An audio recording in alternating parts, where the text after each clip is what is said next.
On today's show, Elon Musk launches a Twitter attack on the media.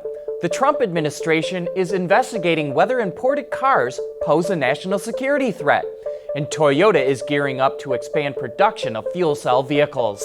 All that and more coming right up on Autoline Daily.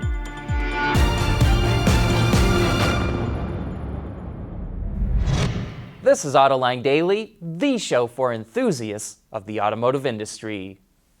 The Trump administration launched an investigation into whether imported cars represent a threat to national security.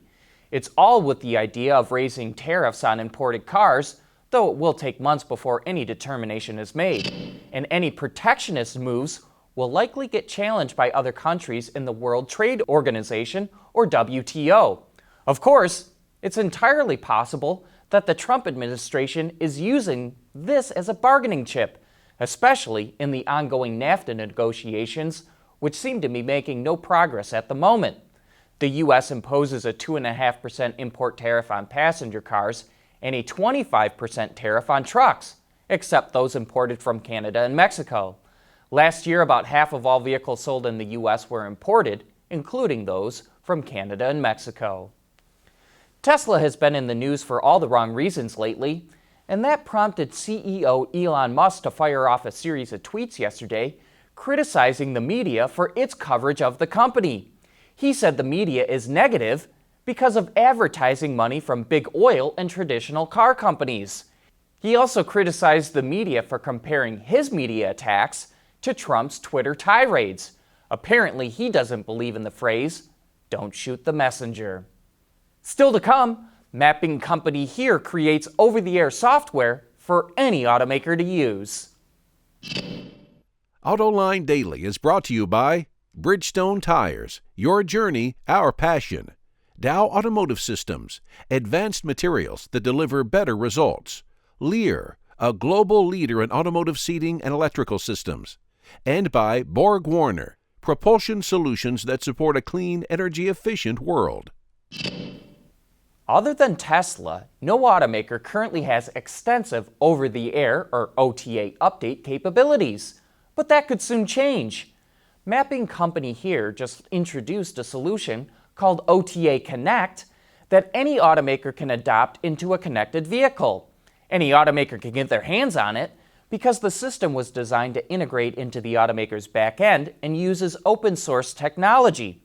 And it doesn't matter how the automaker plans to connect to its vehicles, 5G, DSRC, satellite, OTA Connect is compatible with them all.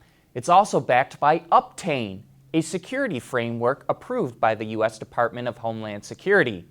No word currently what automaker will be first to use OTA Connect, but remember, here is majority owned by Audi, BMW, and Daimler. Well, Toyota may think solid-state batteries won't be ready until 2030, but another type of battery is starting to make progress. Lithium-sulfur batteries are less expensive to make than lithium-ion batteries and have greater energy density. Their only drawback is, up till now, they were only good for about 100 charging cycles. But researchers at Purdue University found that putting polyethylene plastic, which makes up a big portion of waste plastic, between the lithium and sulfur side of the battery doubles the amount of cycles it can handle to 200. They've only made a coin-sized cell so far, so the next step will be to scale it up. Global sales of fuel cell vehicles is only about 3,000 units, but by 2030, Toyota expects that number to be 30,000. And that's why the automaker announced it will build an all-new facility to make fuel cell stacks and will add a new dedicated line at another existing plant to make more high-pressure tanks. The new tank line is being built now, while the fuel cell stack plant should be up and running by 2020.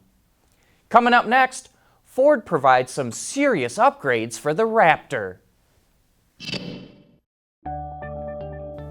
Lear Connexus is the new application suite in vehicle connectivity designed to deliver over-the-air software updates and more from Lear Corporation's E-Systems, leaders in power and data management.